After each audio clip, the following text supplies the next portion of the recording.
Home appliances की दुनिया का बेमिसाल संगम। हर खुशियों को लेंगे आप जीत, बस अपने जीवन में इस्तेमाल करें अजीत। नमस्कार, मैं विशाल रावत और इस वक्त मेरे साथ मौजूद है भारतीय जनता पार्टी के नेता सच्चिदानंद शर्मा।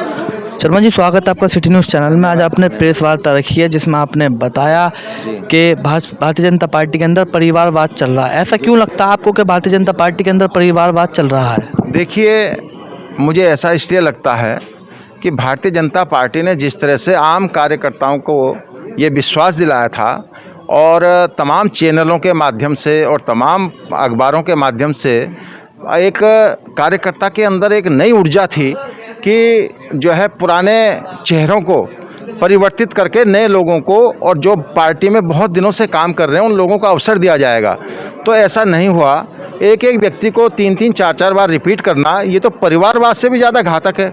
परिवार में भी ऐसा नहीं होता, लेकिन यहाँ तो परिवारवाद से जिन मुद्दों को लेकर के हम पहले चुनाव में जाया करते थे कि सपा, बसपा, कांग्रेस एक परिवारवादी पार्टी है, तो भारतीय जनता पार्टी भी कहाँ इससे पीछे रह रही है।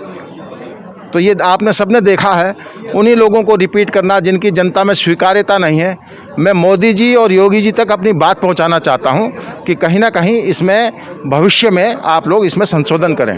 गाजियाबाद जनपद की साहिबाबाद विधानसभा से आपने भारतीय जनता पार्टी की तरफ से दावेदारी भी की थी, लेकिन आपका टिकट नहीं हो पाया। क्या इस बात को लेकर तो आप वो नहीं है नाराज? नहीं, मैं सैद्धांतिक रूप की लड़ाई लड़ रहा हूँ, ठीक है। और मेरे तरह हर कार्यकर्ता को एक उम्मीद थी, मैं अकेला नहीं हूँ और लोगों ने भी आवेदन किए थे, उन लोगों को भी उम्मीद है सबको कि कुछ ना कुछ परिवर्तन होगा। लेकिन एक ही प्रत्याशी को बार बार जो है रिपीट करना, इस बात का द्योतक है पार्टी के लिए कि पार्टी के पास अन्य कार्यकर्ता नहीं हैं, उनके समकक्ष भी नहीं हैं। उनसे अच्छे तो पार्टी ने अगर सोचा होता तो कहीं ना कहीं किसी न किसी को अवसर दिया होता। तो ऐसा लगता है कि पार्टी के पास आज कार्यकर्ताओं की कमी दिखाई दे रही है। कहीं ना कहीं पार्टी संगठन ऐसा सोचता है। क्या और जो दावेदार थे साहिबाबाद विधानसभा से वो आपके साथ हैं इस वक्त? देखिए, मैंने किसी भी दावेदार के साथ, ये मेरा व्यक्तिगत अपना निर्णय है और ये मैं इस सोच के साथ मैं समाज के सामने आया हूँ कि जो है पार्टी संगठन को इस पर विचार करना चाहिए। और मैं तो मेरी तो जो है ऐसी कोई बहुत ज़्यादा महत्वाकांक्षी व्यक्ति मैं नहीं हूँ। मैंने जो है ऐसा नहीं है कि विधायकी के लिए ही जो है ये किया हो। मैं चाहता हूँ कि पार्टी के अंदर जो नैतिक मूल्य हैं वो मूल्य बने रहने चाहिए और जो भारतीय जनता पार्टी कार्यकर्ताओं की पार्टी के रूप में जानी और पहचानी जाती है वो परिपाटी जीवित रहनी चाहिए।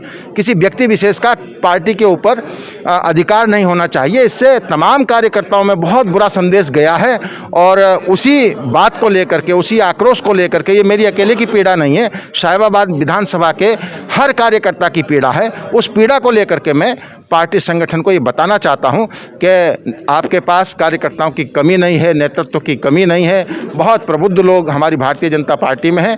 आप अगर एक ही व्यक्ति पे फोकस बना के रखेंगे तो अन्य लोगों को अवसर कैसे मिलेगा। पार्टी को इस बारे में गंभीरता से विचार करना चाहिए। लेकिन ऐसा भी तो हो सकता है कि पार्टी ने आपके लिए किसी और पद के लिए सोचा हो। नहीं, मैंने कभी पद पे आने के लिए कभी राजनीति नहीं कही। मैं तो आप उत्तराखंड में पूर्व राज्य मंत्री भी रहे हैं भारतीय जनता पार्टी में। मैं 2009 में जब माननीय राजनाथ जी ने यहाँ पे चुनाव लड़ा था तो मैंने उस समय भी उन्होंने मेरे काम को देखा और मैं तमाम सामाजिक संगठनों से जुड़ा हुआ व्यक्ति हूँ और उन्होंने मेरे काम को देख करके ही उत्तराखंड सरकार में एक प्रवासी विभाग है, उस प्रवासी को मुझे दिया था। मैं तो 1986 से गाजियाबाद में ही रह रहा हूँ, गाजियाबाद की ही राजनीति कर रहा हूँ, मैं यहीं पढ़ा लिखा हूँ और यहीं की राजनीति मैंने की है। तो वो एक प्रवासी विभाग था उस समय, क्योंकि उत्तर प्रदेश में उस समय भाजपा की सरकार नहीं थी, उत्तराखंड में भाजपा की सरकार थी, तो उनका एक प्रवासी विभाग था। उस प्रवासी विभाग की जिम्मेदारी मुझे दी गई थी मेरे काम को देखते हुए। भारतीय जनता पार्टी से आपने इस्तीफा भी दे दिया, क्या अब आप निर्दलीय खड़े होंगे? निर्दलीय बिल्कुल 100% में जो है अपनी लड़ाई को लेकर के, अपने विचारों को लेकर के जनता जनार्दन के पास जाऊंगा और जनता जनार्दन ये फैसला लेगी कि पार्टी का निर्णय ठीक है या आम कार्यकर्ताओं का भावनाएं क्या है, उसको लेकर के मैं जनता के बीच में जाऊंगा और मुझे पूरा विश्वास है कि जनता जनार्दन का आशीर्वाद मेरे साथ है। क्या प्रमुख मुद्दे रहेंगे साहिबाबाद विधानसभा की जनता के? मेरा जो है एक ही मुद्दा है कि जन जन का ये महसूस होना चाहिए, जन जन को ये महसूस होना चाहिए कि इस प्रदेश में, इस क्षेत्र में उनका कोई सुनने वाला है, उनके दुख तकलीफ को कोई सुनने वाला है। जिस तरह से आपने देखा कोरोना काल में हर व्यक्ति संकट के क्षणों में किस तरह से त्राहिमाम कर रहा था। इस क्षेत्र में ना अस्पताल हैं, ना इस क्षेत्र के जनप्रतिनिधियों ने उनकी सुध ली।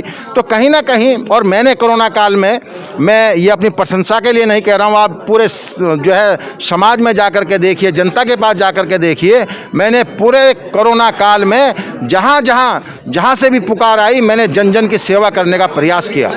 और मैं चाहता हूँ कि ऐसा जनप्रतिनिधि इस क्षेत्र को मिले जो जन भावनाओं का आदर करे, जन समस्याओं का निराकरण करे। बहुत सारी असंख्य समस्याएं यहाँ पर हैं, उन समस्याओं के निराकरण करने के लिए मैं चुनाव के मैदान में आया हूँ।